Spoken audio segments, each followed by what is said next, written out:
Griffins are tough flying beasts with high attack power and a tornado ability, which deals extra damage. Sorcerers are durable spellcasters, capable of using either Freeze or Blaze 3. They are the most potent non-boss spellcasters in this scenario. Braff is a dangerous but fragile boss character who can cast Phoenix 2, which is capable of annihilating an isolated character in a single hit. His light fire attack also inflicts paralysis.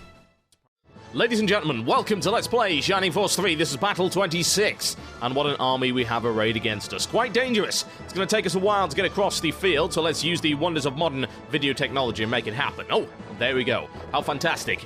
Oh. Oh dear. Well, that could have gone better. Not the best start. Oh well, never mind. We took a couple of our weaker characters along to try and get them experience. This probably wasn't the best battle to choose to do that. Now, as you can see, we're up against quite a few rather dangerous enemies with a lot of nasty abilities around, and the best way to approach this battle is to attack on either the left or right flank. I personally prefer the right. Gives us a little bit more room to maneuver. We can attack on the right flank, try and collapse the flank there and move along, and hopefully not bring down the ire of the troops on the left flank, and then be able to deal with the boss without too much trouble, because if you do end up attacking straight from the front, you get annihilated. There's not a question about that. You get the entire force come in on you, and they can annihilate Kite or whoever the hell else they choose, quite frankly. It's not nice, it's not pleasant, it's not what we're looking for. Now, they will move a little bit, but they don't charge straight into battle, which I suppose is kind of unfortunate from the standpoint of those of us looking for a bit of a challenge, but in the case of people who are looking to win, well, it's kind of helpful. This is one of the better battles in this particular scenario. It's not the most interesting. The most interesting is, of course, the last couple of battles. To be honest, every battle from here on in is pretty cool in its own way, so it'll be nice to see. Now, we did bring Horst back in. You'll have seen that we gave him a new weapon, so let's see if we can get that ultimate attack out of it. It's a very powerful weapon. It's called the Macho Maul. Just looking for the optimum space to stand in. Aha, there we go. There's the press bomb. And yeah, very unpleasant. Massive high damage. Also a chance for an insta-kill, as a lot of the penultimate weapons that you get, I call it penultimate because there is a better weapon in Scenario 3. So they're not the best weapons in the entire series, just in this particular scenario. Here's Frank. Can we get him to do anything? We've been trying this for the last couple of battles. Let's find out. No, there's the curse, unfortunately. We gave him the cursed item and the cursed weapon just to muck around, really. No good justification for it, and unfortunately it seems like the curse affects him more than it does Pen. Which does make me wonder whether or not luck has anything to do with the chance of a curse proc. It's possible, but there is no official confirmation on that, and hey, most people don't even know what luck does. I don't. None of the guys on the main Shining Force forums do, because it's just not properly documented. But there's a level 11 and Blaze 4. We're looking forward to that. Less range on Blaze 4, but much higher damage, and only a single target attack. I'm glad to see Irene is really doing rather well in terms of damage at the moment. I've changed her glove around, something that does slightly less damage, but it gives her a rank A in magic, which makes her heals and her tornado spells much more effective. If we're going to have a healer, then we might as well give them all of those bonuses to healing that we possibly can. I don't think bringing Eldar in there would be all that wise, so let's be careful. One way or the other, you're going to have to crunch into these guys, and you're going to take damage. There's no way to avoid it, particularly in this battle. Kind of a staple of the series, really, that you can't avoid taking damage, but this battle in particular, it's just get in there, try and protect your weaker characters, and offset the amount of damage you're doing with the amount of damage that's coming in and how much you are capable of healing. Pen brings down the Fury. Very nice. Nice level up as well. Can't really complain about that.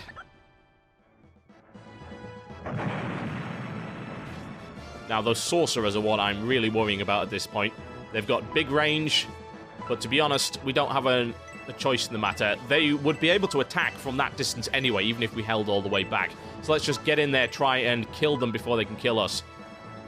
Bring down the AoE. They're nicely packed together. This would be a great opportunity for Spark. Just looking at what we want to blast there. The Griffin is a definite yes. Rain thunder. If I remember correctly, the Griffin has a vulnerability to lightning magic, so let's see if that is the case. Oh yes, very nice. Good hit. Sorcerer's not taking as much damage. They're quite durable, as you can see.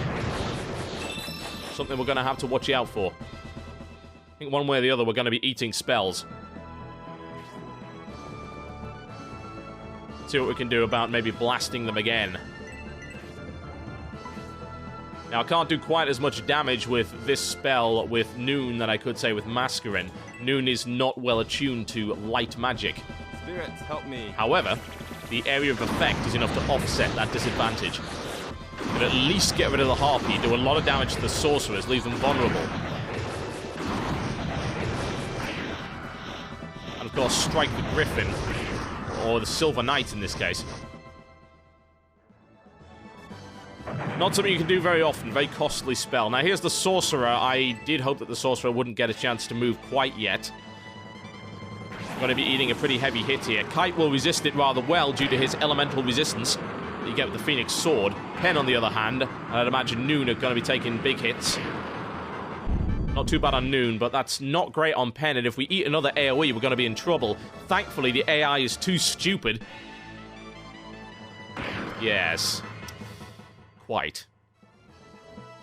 They're toast. Griffin going in after Kite here. Now, unless there's a tornado, we don't really have a lot to worry about. There's a block. Otherwise, the Griffin will be hitting for about 4 damage, so we're not really worried about that. Other troops hanging around there.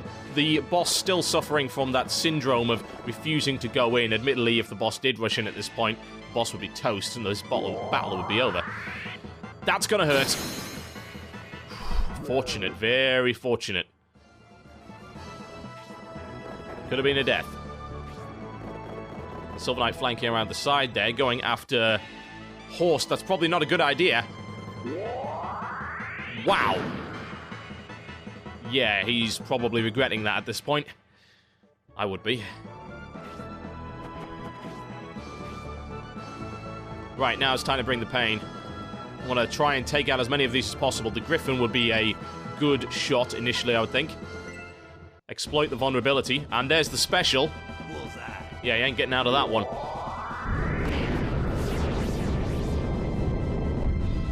Massive damage.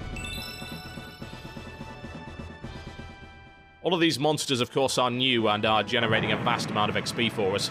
Can't really complain about that. We will need it. The last battle is quite the tough one. Although, arguably, the battle at the end of the Heroes Test Dungeon, which is basically Battle 28, it's 4 battles back-to-back, that's even harder.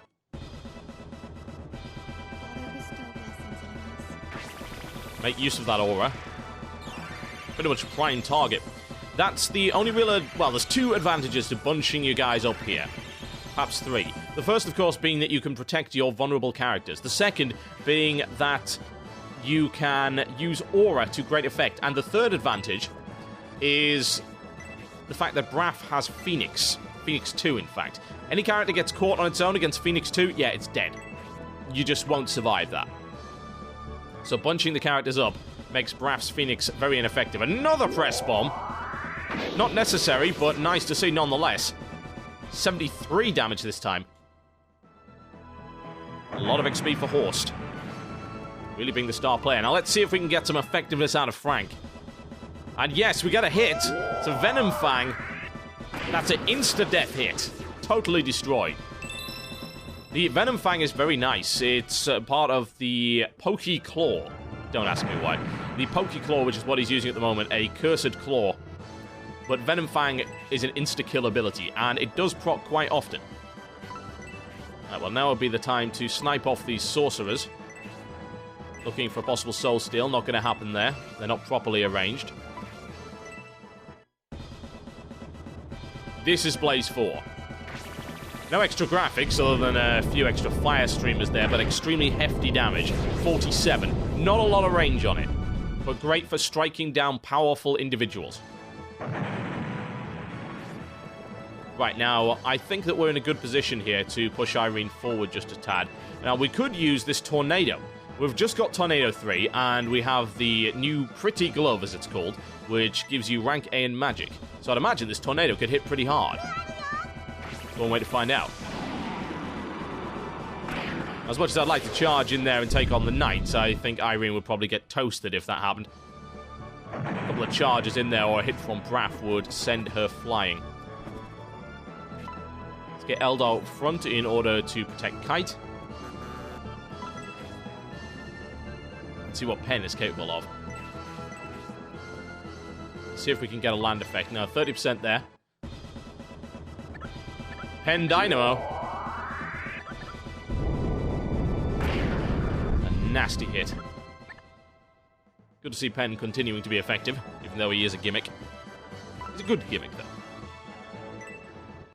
Right, now we are getting ever closer to Braff, which is something I'm rather worried about. That Phoenix could be deadly, so what I'm going to try and do is move in my characters around Kite to absorb the potential impact of a Phoenix cast. It's only a couple of squares away now, so the chances of him not using it, well, very, very unlikely that he won't. I've got an illusion there on Noon, but illusions really don't matter on caster characters at all. They do not affect the way that you cast. And what I would like to do here is just use a little bit of my mana to get Noon back on his feet. Spirits, help me. Might as well use that Ankh while he has it. Again, not very effective, but it'll do the job in this case.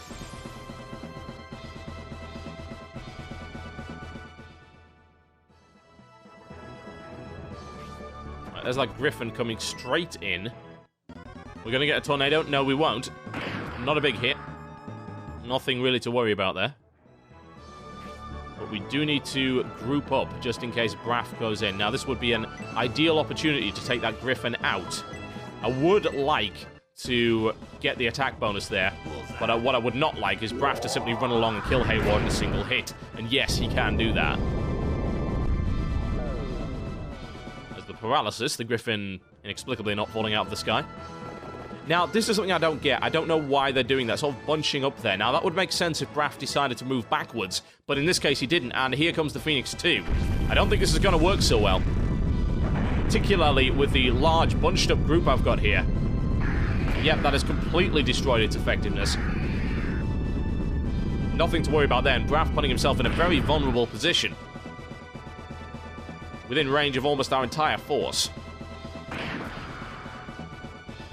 Now, I would like to come back here and simply strike with everything we've got to end the battle, but there's a lot of experience to be had here, and there's no point in wasting it. Wow, hitting 5 characters there. Terrible decision. Doing next to nothing. That's Silver Knight finally deciding it might want to get involved. Speaks volumes when the Knight characters are capable of doing a large amount of damage in comparison to the boss. To be fair, if the boss was attacking normally or with a light fire, then there would have been heavy damage done there. Bone Knight moving in. Again, since they don't have any critical abilities or anything like that, they're really not a threat. They can take your healers out, but if Kite is hanging around, they will tend to go for him instead, and he just laughs off the damage. Now, this is the perfect opportunity to throw down another aura. Use that to heal up all of the damage, and yes, it is a bit risky putting Grace there, but I feel that we can easily clear out those opponents before they get the chance to strike at our vulnerable healer. That would be the ideal spot to drop it. Let's give it a shot. Get everyone back up to full. It's a really efficient way of healing as well, Aura. Get rather inefficient at higher levels for obvious reasons, since it gets a larger AoE and an exponentially more expensive cast. But in this case, it's absolutely great. Now, let's see if we can get Frank to do anything else. Unlikely. No, there goes the freeze once again. Now, I still don't know whether or not these curses stack. Only one effect is present. That doesn't mean that they don't stack. But it could be for a variety of different reasons as to why Frank is suffering curse more than most. Don't really want to go in after Braff with the mace. That would not be a smart move. Vulnerability there, as you're aware.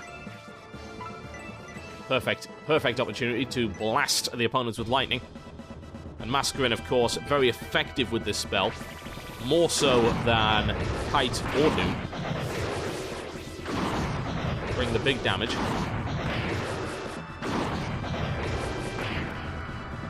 Braff doesn't take a massive amount of damage from elemental magic.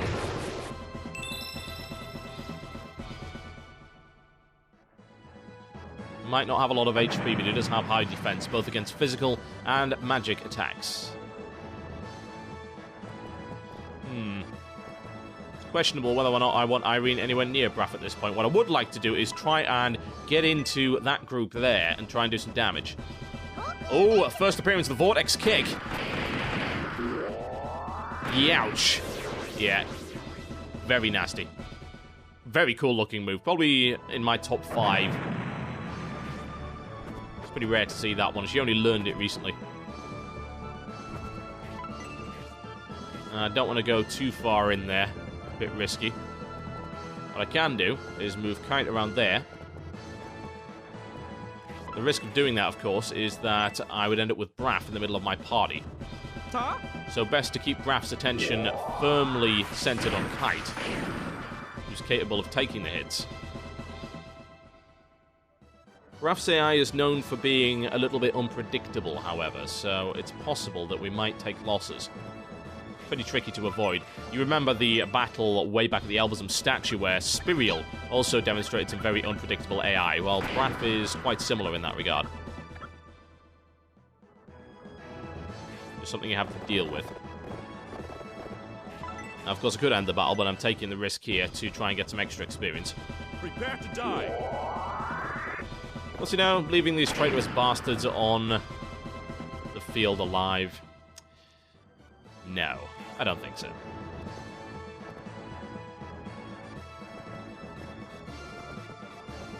Just want to try and keep Noon out of the way of Braff here. I'll equip the proper one.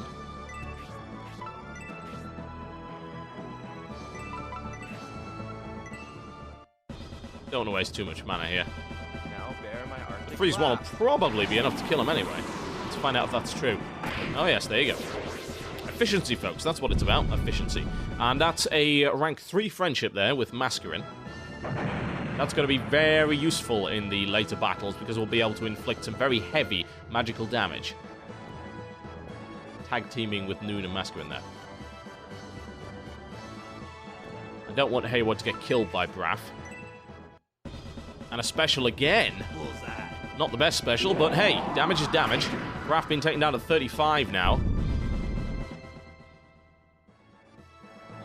Not the hardest boss in the game by any stretch. Oh dear. They hit there on Frank. Oh! Managed to survive it, but only just. Now would be the time to finish Braff off, I feel.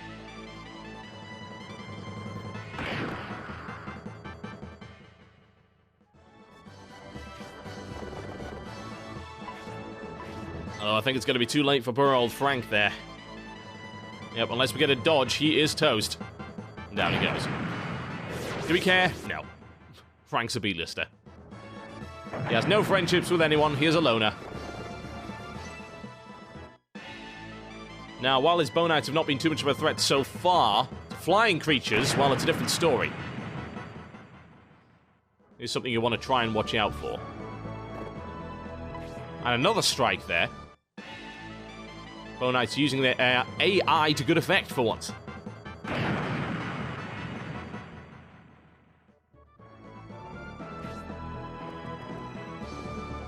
Right, now would be the time to get Eldar healed and finish this battle off, I think. There's no point in wasting that. It's just good practice, you know? As opposed to wasting unnecessary heals that won't actually benefit him.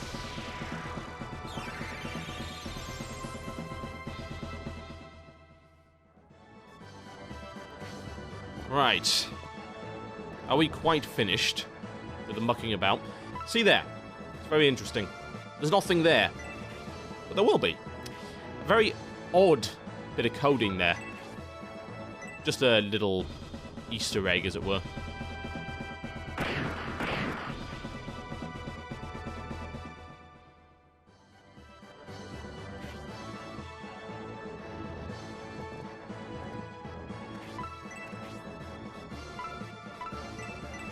Might as well use that, even though there really is no need. It's just nice to see the big numbers. What can I say? I like RPGs. If you don't like big numbers in RPGs, well, you're playing the wrong game type.